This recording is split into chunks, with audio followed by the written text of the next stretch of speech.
Le tournoi UFOAB a désigné ses représentants pour la CAN U15 2026.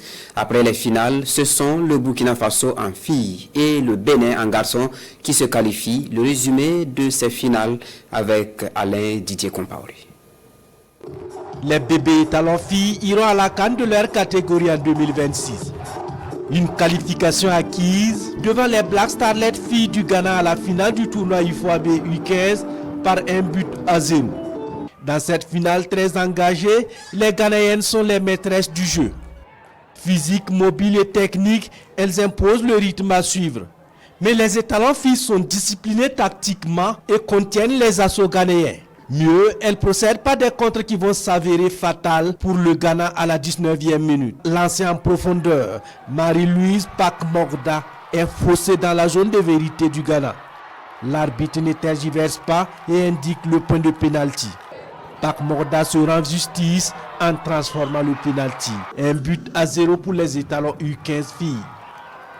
C'est sur cet avantage d'1-0 pour les Burkinabés que la mi-temps intervient. Au retour du break, les étalons U15 ne se contentent pas de défendre leurs acquis. Elles attaquent comme sur cette offensive de Karine Koribier. À 3 minutes de la fin du match, Marguerite Akosua rate sa tête d'égalisation. La pression devient infernale dans le camp burkinabé. Les filles plient mais n'iront pas jusqu'au terme du temps réglementaire. 1-0, c'est le score final pour les étalons qui se qualifient pour la CAN U15 filles. Sur les garçons, on assiste également à une finale très relevée entre Nigériens et Béninois.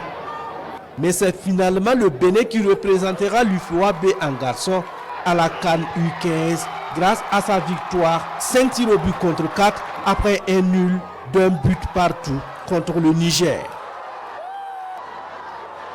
Les vainqueurs du tournoi, le Burkina en filles et le Bénin en garçon reçoivent chacun 100 000 $, le trophée et la médaille d'or. 75 000 $ et la médaille d'argent pour le Niger en garçon et le Ghana en filles. 50 000 $ et la médaille de bronze pour les Amazones du Bénin et les éléphantos U15 de la Côte d'Ivoire.